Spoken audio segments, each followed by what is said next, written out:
Tervetuloa peltokierrokselle nousiaisiin Ilmari Hunsan tilalle. Kiitos Ilmari, että saatiin tulla. Ja Ilmari viljelee kasvintuotantotilaa ja hänet tunnetaan viljelykokeiluistaan ja myös monipuolisesta oman tilansa kehittämistyöstä. Kerrotko Ilmari alkuun vaikka tästä lohkosta, mitä tässä kasvaa? No, tässä ollaan pellolla, jossa viime vuonna kasvoi kumina ja tänä vuonna kasvoi kumina ja nyt sitten kasvaa populaatioruis. Ja tämä nyt on ihan satoruista, niin tämä on tarkoitus puida ensi vuonna. No niin. Mitä kasveja tilalla viljellään ja noudatatko jotain tiettyjä viljelykiertoja? No, tällä hetkellä mä viljelen 7 eri kasvilajia. Tavoitteena on eri kasvityyppejä, on typesitoja ja viljakasveja ja niin poispäin. Eli tällä hetkellä mun tuotantokasveista on sokerijuurikas, tulee olemaan ruokaherne, kumina, syysviljoista syysvehnä ja syysruis ja sitten vielä toi syysöljykasvit. Ja sitten vielä ainoana kevätviljana mulla on kaura tällä hetkellä ja semmoisella paletilla tuotetaan tätä. Onko jotain periaatteita, mitä sovellat sitten, kun mietit viljelykiertoa? No, semmoinen on, että tavoitteena mulla on niinku puoli taloa niinku kasvustoja talvea vasten, eli puoli taloa syysviljaa voi sanoa, tai syyskasveja puoli taloa. Ja siinä monta kertaa käykin niin, että tietyt kasvit on hyviä esikasveja tietyille kasveille, jolloin käy aika usein niin, että syyskasvit mahdollistavat seuraavan syyskasvin viljelyn. Eli esimerkkinä, että tämä kumina on sille puidaan ajoissa, niin sen jälkeen on helppo laittaa ruista ja rukin jälkeen olisi hyvä laittaa vaikka syysöljykasvia ja syysöljykasvin jälkeen syysvehnää, niin siinä on jo 4 vuotta putkea syyskasveja. Että, karkeasti näin. Ja sitten tietysti koitan maksimoida niin kuin esikasvihyödyt mistäkin kasvilajista, että jos typesitoja kasveista, jos halutaan valkuaista, niin just sitä kautta. Jos ymmärsin oikein, niin sulla on kokemusta tai olet kokeillut myös kerääjäkasveja. Kyllä se niin kuin heräsi se mielenkiinto silloin 2015, kun tämä kerääjäkasvituki tuli, mutta sitten se päivämäärät ja kaikki ne rajoitukset ei vaan niin kuin sopinut tähän laajamittaiseen syyskasvien viljelyyn. Mutta sitten mä rupesin miettimään uudestaan sitä niin kuin vähän agronomisesta syystä, että mitä hyötyjä siitä voisi saada noin niin kuin agronomisessa mielessä, niin sitten tuli ehkä nyt voi sanoa, että tämä vuosi oli käytännössä ensimmäinen vuosi, kun mulla oli niin sanotusti kerääjäkasvit tai välikasvit niin kuin käytössä. Eli mulla oli vähän apilaa ja ruista välikasvina ja kerääjäkasvina. Ja apiloista, oliko se valkoapila nimenomaan? No suurimmaksi osa joo, valkoapilaa, nimenomaan valkoapila oli käytössä. Ja rohkaisiko tämä vuosi myös jatkossa käyttämään? Rohkaise ilman muuta. Kyllä niin kuin haen kerääjäkasveista tietysti niin tarkoitusperä on niin kuin napata maasta ravinteet, tehdä juuristoa, biomassaa lisää, pitää multavuutta tai jopa lisätä sitä. Että on monta juttua, mutta kyllä niin kuin rohkaisee, mutta suunnitelmallisuutta vaatii lisää, että kasvinsuojelu on suunniteltava ihan uudestaan melkeistä ja sitten sellainen asenne, että sulla on satokasvi, mutta sulla on myös siis ihan sen lisäksi sulla on vielä toinen kasvi, mikä täytyy tuottaa. Ja sitten kerääjäkasvien siemenmääristä, niin kysyisin vielä, että minkälaisia siemenmääriä käytit? No silloin mä oon kerran tehnyt sen keväällä lumihankeen apilakylvön, niin pintalevittimen kanssa teknisesti niin 3-4 kiloa vielä onnistui tosi hyvin. Se meni noin 3-4 kiloa hehtaarille. Ja nyt kun härkypavun alle laitoin valkoapilaa, niin meni kanssa se 3 kiloa valkoapilaa hehtaarille. Ja tätä välikasviruista niin tekisi mieli sanoa, että silleen turha tarkkuus pois ja 50-100 kiloa, että se 17 senttiä kilo, kun on kilohinta, niin se on sitten ihan just niin. Se tärkeintä on se, että saadaan vaan tasainen vihreä ruis keräämään ravinteja tekemään juuristoa. Suurin piirtein semmoisia siemenmääriä. Nyt sitten jos mennään niiden osalta vähän pintaa syvemmälle, niin miten käytännössä sun mielestä se kylvö sujuu hyvin tai miten itse kokeilit sen tehdä? Jos mennään halutaan vaikka apilaa syysvehnän alle, jota mä pyrin saamaan, niin varmaan jatkossa, niin mielenkiintoinen tekniikka mun mielestä on vähän niin kuin semmoinen frost seeding, eli lyödään maaliskuussa, maa on vielä ihan täysin jäässä, jopa lunta, ja silloin jo levitetään apila sinne syysvehnän alle. Se on mun mielestä toimivaa savimalla jollain tavalla, jos kasvustoon on se mikä tahansa kasvi. Kesällä, jos yrittää levittää, niin mun mielestä se täytyy jotenkin mullata maahan tavalla tai toisella, mutta jotta sitä tulee niin kuin mahdollisimman tasainen ja niin kuin onnistunut kasvusto, että ei se ihan tuurin varassa olisi. Apilan osalta ehkä näin. Joo. Näin, mutta sitten mun mielestä tämä on nyt niin sanotusti muokattu ja kylvetty yhtä aikaa oleva ruis. Voi olla niin kuin välikasviruista, jos ajatellaan puinnin jälkeen, niin semmoinen turha tarkkuus siitä todellakin pois, että pintalevittimen kanssa leveäksi ja lautasmuokkaimelta ja hankmol sekaisin, kunhan se vaan orastuu, se on ehkä se pääasia. Kunhan se on nopeata ja edullista. Ja ruis ei nyt sinänsä siemenenä maksa mitään, kunhan sitä ei tarvitse niin kuin kylvää ja jyrätä ja silleen tehdä vakavasti. Ja sitäkin voisi harkita, että olisi vaikka lautasmakkain tai kultivaattori, niin sen päälle aika pienellä investoinnilla voisi saada jonkunnäköisen siemenlevittimen, mikä sitten siinä muokkaustyön yhteydessä saisi maan vihreäksi. Että semmoisia asioita kannattaa mun mielestä niin funtsia, että miten se niin toteuttaa. Kyllä, ja sitten se kasvinsuojelun miettiminen kanssa siihen. Joo, eli mullakin niin se suurin murhe on syysvehnänkin osat, että syysrikkatorjunta tulee niin merkitykseensä, eli täytyy saada niin suunnitella samalla kun ottaa niitä käyttöön, niin että miten se kasvinsuojelu siihen saadaan vielä lähinnä rikkatorjunnallisesti onnistumaan. Se onkin se ehkä se suurin haaste, mutta näin, että niin mä sen koen, niitä kahta linjaa mä koitan nyt saada tässä massatoiminnassa, niin että apila on ehkä syysvehnän alle ja sen jälkeen kaista mokattu ruis niin, että siellä kasvaisi apila ja ruis ja sen jälkeen sokerijuurikas. Se on ehkä se mun tulevaisuuden seuraava semmoinen kokeilun steppi. Aivan. Mutta niitä mä tällä hetkellä mielen, että toimii tässä mun konseptissa parhaiten. Nyt on takana aika haastava kasvukausi. Sademäärissä oli suuriakin paikallisia eroja Varsinais-Suomessa. Niin, mikä tänä vuonna sulla onnistui hyvin ja missä oli suurimmat haasteet? No aloitetaan sieltä ihan keväästä, kun kasvukausi ei alkanut, niin tässä mun alueella oli roustevauriot oli yllättävän kovia. Että mullakin syysvehnät lähti melkein irti maasta. Ne joutui hakemaan itsensä uudestaan juurensa maahan kiinni. Ruis mulla itse asiassa kuoli rousteen takia, se ei toipunut siitä. Sen jälkeen sit sanotaan näin, että saatiin ne kevätkylvöt siitä tehtyä, niin mun ainut kevätviljalajini oli kaura. Ja kauraan niinku tekisi mieli sanoa, että onneksi mulla oli kaura.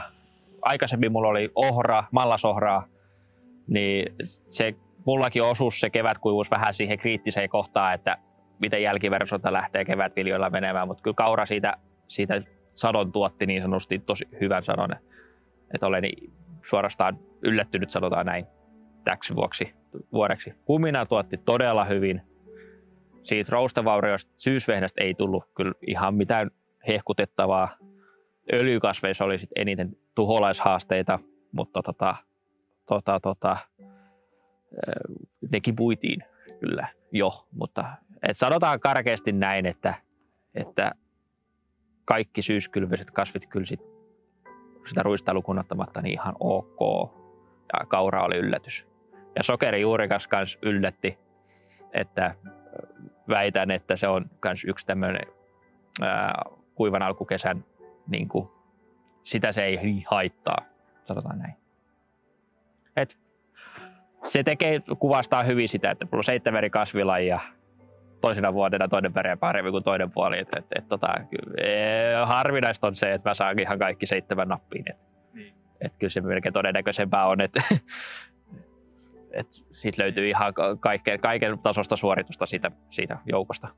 Aivan. Siinä on, voiko sanoa, että on osa niin kuin riskihallintaa, ei ole kaikki munat samassa korissa, kun on eri kasvit pärjää eri tavalla eri olosuhteissa. Kyllä joo. Ja jotenkin mulla on jäänyt sellainen mielikuva tähän meidän seudulle, että se klassinen toukokuu, kesäkuu, että juhannuksena saattaa sataa ensimmäisen kerran, niin kyllä se vaan niin kuin potki tuohon, tai suosii niin sanotusti syysviljoja, syyskasveja hyvinkin. Kyllä, näin se varmaan on. No sitten sulla on myös niin kuin maatalousteknologiapuolelta kokeiluja. Kerrotko niistä kylvösysteemeistä ja muista? No, mä kuvailisin mun viljelytekniikkaa niin, että mulla on melkein kaikki muut muokkaustavat käytössä, paitsi jankkuri ja laatosmuokkainen. Eli jos mulla on viljelykiertoajatus tai niin kasvilajeja monta, niin sit tarpeen mukaan sit on kyllä vaihtoehtoja ottaa naftaliinista eri muokkaustavatkin. Että käytännössä mulla on suorakylvökoneet, kultivaattori, kyntöaurat, striptil-muokkainen. Siinä mulla niin on ne perustamistavatkin karkeasti. Ja sit niitä käytetään sit tarpeen mukaan, miten pystyy soveltamaan.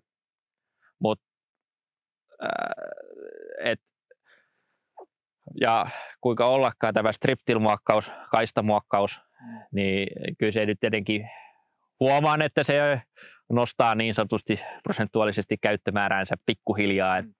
Mielenkiintoista ihan kovaa soveltaa sitä eri kasvilajeihin. Käytännössä syyskylvöt mä teen sillä. Avaatko vähän vielä sitä kaistamuokkaa? Joo, eli tässäkin meidän pellolle on tehty juuri nimenomaan striptil-muokatulla. Samalla ajokerralla on tehty se kaistamuokkaus ja kylvetty syysruis. Ja tarkoitus on se, että muokataan pelto vaan siitä kohtaa, mihin se tuleva kasvi kylvetään tai perustetaan. Se on ehkä se lause, mihin se kiteytyy. Ja kaistamuokkaus mahdollistaa sen, että mahdollisimman suuri määrä kasvujätteestä jää pintaa, mutta samalla saadaan kuitenkin huohkeutettua maata ja saadaan niin kuin vesitilaa ja ilmaa maahan. Et se on yleensä se, mikä joskus unohtuu kasvutekijänä, että maassa tarvitsisi olla myös ilmaa. Ja välikasveista tai kerääjäkasveistakin puheen ollen, niin tämä mahdollistaa vähän sillä uusia mahiksia, että voidaan kasvustoon mennä muokkaamaan samalla lisäten seuraavaa kasvustoa kylvään ja näin, että kyllä tätä nyt tullaan jatkossakin soveltamaan eri tavalla, että tässä on nyt ihan satoruis tulossa, mutta minulla on myös samalla tavalla tehty välikasviruista, mikä ei ole tarkoituskaan ensi vuonna puida, vaan että tähän kaistamuokattua peltoa, missä kasvaa ruis, niin olisi tarkoitus kylvää sokerijuurikas. Aivan, eli käytät ruista myös kerääjäkasvina. Käytännössä, ja ne edut on ehkä kiinnostavimmat siellä kevätpuolessa, että syksyllä muutamassa kuukaudessa tekee 30 senttiä juuristoa, tiheän juuriston, kerää ravinteet, valmiit juurikanavat seuraavalle kasville maahan. Mutta keväällä ehkä se mielenkiintoisin on, että 5 asteessa periaatteessa tämä ruis jo lähtee kasvuun ja se maa niin sanotusti kuivaisi oikein päin. Normaalitilanteessa mulla on periaatteessa ainoa haihduntasuunta on auringonvaloja pinnasta ylöspäin ja pinta on hieno ja hyvä kylväalusta, mutta sen alla on ihan rikollisen märkää ja kosteita, niin se ruis tasaisi sitä kosteutta siinä muokkauskerroksessa ja pintamaassa niin, että päästäisiin jopa aikaisemmin kylvämään ja biologisesti periaatteessa pitäisi olla maan biologia lähtenyt henkiin, koska on elävää juuristoa jo, niin pitäisi lähteä ravinteet paremmin maasta irti seuraavalle kasville. Ja täytyy muistaa, että ruis on meidän leipävilja, mutta se on maailman yleisin niin kuin maanpeittokasvi tai välikasvina, että kerääjäkasvi, että ruista käytetään maailmalla todella paljon kerääjäkasvina ja näin, että englanninkielinen sana cover crops, se on niin kuin semmoinen, mikä kannattaa googlata. Siitä voi hakea lisätietoa. Joo, sitten yhtäkkiä huomaa, että suomalaiset termit, aluskasvi, kerääjäkasvit, välikasvit, maanpeittokasvit, ja kaikki käsittää sen yhden englanninkielisen termin kuin cover crops, mutta sitä se niin kuin on. Puhutaan paljon digiteknologiasta ja maatalouteenkin mietitään uusia ratkaisuja, niin onko sulla jotain ajatuksia tai kokeilusuunnitelmia sille puolelle? No ilman muuta. Että sanotaan näin, että varmaan niin kuin suurempia projekteja mun tässä on, ja on varmaan lähemmäksi täsmäviljelyteknologioita. Että ehkä se suurempi murhe mulla on vähän mistä aloittaa. Että viime keväänä mulla 45 hehtaaria mulla jo maaperässä kannattiin. Peltomaat, tämäkin lohkos kannattiin viime keväänä kumina päältä ihan tyynen rauhallisesti ja sieltä puolelta ehkä semmoisia ensimmäisiä steppejä varmaan, mihin sitä pystyy soveltamaan, on täsmäkalkitus ja sitten multavuuden siemenmäärän säätö lohkon sisällä automatisoida, eli tietyissä kohtaa lohkoa suurempi kylvösiemenmäärä kuin toisessa kohtaa. Ja, Kyllä. Varmaan ja toinen haara ehkä mikä sitten on näihin täsmäjuttuihin, niin lannoituksen puolelta sitten varmaan se matalin kynnys niihin lähtee, mutta jotakin sitä, mutta se on vähän resursseista kiinni ja mihin päin lähdetään investoimaan, mutta varmasti se täsmäviljelyteknologia siellä niin kuin vähän kiinnostelisi, sanotaan näin. Aivan. No, sä oot aika paljon panostanut myös niin kuin peltojen kasvukunnon hoitoon, niin mitkä sun kokemuksen mukaan on niin kuin semmoisia keskeisimpiä toimia, että ylläpidetään tai parannetaan maan kasvukuntoa? Mä sanon, että mulla on niin kuin peltomaa on se tärkein resurssi. Se on se mun tuotantohalli, laitos. Voi sanoa, että sen hyvinvointi on silleen tärkeää. Varmaan kiteytyy se varmaan niin, että ensiksi täytyy se kivijalka muurata niin sanotusti, että ensiksi, että kunhan salajatus toimii, vanhatkin salajat voi toimia, kunhan ne vaan toimii, ei siinä niin kuin mitään. Sitten mä olen ainakin tähän mun maille jotenkin kokenut, että rakennekalkitus on erittäin sopivaa. Ja sitten kun ne on kohdallaan, niin sitten rupeaa funtsimaan niin kuin sitä, että viljelykiertoa ja sitä muokkauskiertoa, että miten sen saisi natsaamaan niin, että mahdollisimman paljon kasvustoa, elävää kasvustoa vuodesta, niitä vihreitä päiviä. Toisaalta tarvitsisi myös välttää liiallista muokkausta, mutta muokkaus on ihan tarpeellista, jos siltä saadaan enemmän etua kuin haittaa peltomaalle, mutta se on niin kuin sitä sit sen jälkeen, että siinä järjestyksessä mä ehkä sen ajattelen, mitä mä teen peltomaalla noin niin kuin karkeasti. Selvä. Ensiksi kivijalka, sitten kasvusto. Joo. Okei. Ja tänään on 30.10.2020 ja nyt viimeistään on oikeastaan niin kuin hyvä aika niin kuin miettiä ensi vuoden viljelysuunnitelmia ja millaisia suunnitelmia sulla on ensi vuodelle? Semmoisia suunnitelmia, että esimerkiksi nyt sitten on eniten välikasviruista niin sanotusti tuossa 10 hehtaaria odottaa sokerijuurikkaan kylvää kevääksi. Se ehkä eniten mua jännittää, sanotaan näin. Katsotaan, jos pystyn, niin pitäisi yrittää myös sitä lumihankeen apilan kylvää syysvehnän alle. Ja sitten heinäkuussa ehkä sitten tulee se seuraavan suunnitelman steppi, eli heinäkuussa mun täytyy melkein jo sitten määritellä sitä seuraavan vuoden satokasvien viljelyalat, mitä kasvaa missäkin, niin on vielä tarkoitus yrittää se syysvehnän alla kasvaneen apilan joukkoon kylvää välikasviruuhis, jolloin mulla olisi siellä apila ja ruuhis välikasvina ja sen jälkeen olisi sokerijuurikas. Että semmoista kuvioa mulla on varmaan se ensi vuoden suurin prokkis näiden puolesta. Että muuten varmaan samat viljelykasvit kyllä ja about samoilla pinta-aloilla ja että ei siinä pelissä. Että pari vuotta tässä periaatteessa pitäisi tietää jo etukäteen, mitä seuraavaksi tapahtuu, mutta säitten kanssa kuitenkin eletään. Että ei ihan orjallinen viljelykierto ole, mutta siihen pyritään. Kiitos paljon näistä näkemyksistä, Ilmari. Kiitos. Tämä on mielenkiintoista tämä maatalous ja tutkiva maatalous. Tämä on erittäin hauskaa. Näin se on ja kiitos myös katsojille. Hyvää syksyä.